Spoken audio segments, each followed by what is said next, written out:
kulanti wacan oo wanaagsan dhageystiyaal ku soo dhawaada barnaamijkeennii gaarka ah oo aynu diiradda ku saaraynay 4 qodob oo sabab u ah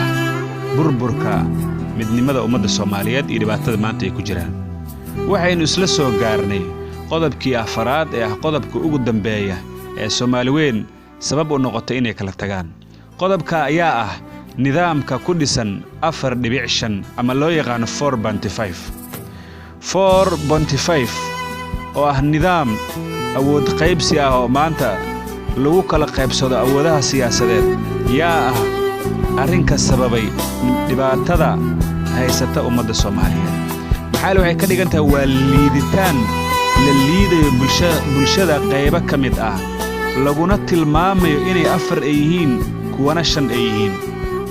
taa ayada oo si toos ah kaga hor imaanaysa diinteena suuban ee dhaqanka Soomaaliyeed maxaa yeelay Ilaahay subxaanahu wa ta'aala khalqigan isaga ayaa abuuray sharaf ayuu qof walba Ilaahay u yeelay waxa ay dadka ku kala wanaagsan yihiin yaa ah sida ay hadba u kala cabsi badan yihiin marka waxay ka dhigan tahay in la yiraahdo dadna waa 4 kuwana waa 5 sida in la yiraahdo waxay sii murjisay xaaladda Soomaaliya iyo dhibaatadii ay ku jirtay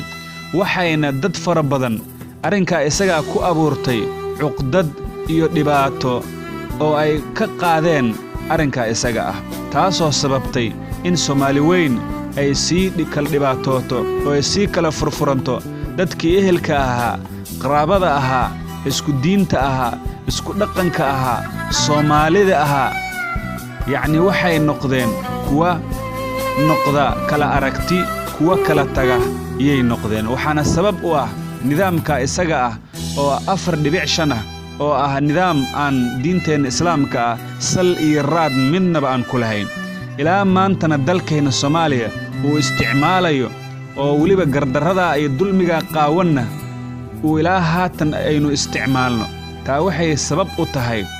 kala taga ummadda Soomaaliyeed qodobka afaraad oo ah qodobka ugu dambeeya oo barnaamijkeena yaa ah in Soomaali weyn kala tageeda nidaamka isaga ah 4.5 uu yahay nidaam sabab u ah inay kala tagto Soomaali weyn kaasoo aan diinta islaamkana ku wanaagsanayn dhaqan ahaan aan u wanaagsanayn dadka qaarna ay maslaxad moodeen hase yeeshee aan maslaxad ahayn laakiin u adeegaya in ummadda Soomaaliyeed kala tageeda iyo kala burburkeeda iyo in ay dib damba Soomaali weyn isugu soo laabanin ayuu ka shaqeynaya ilaa intaanu ku jir nidaamka isaga ahna ha ka yaabin in Soomaali weyn isku timaado qodobkii afraad ee barnaamijkeena halka ha inoo joogo wassalaamu calaykum wa rahmatullaahi wa barakaatuh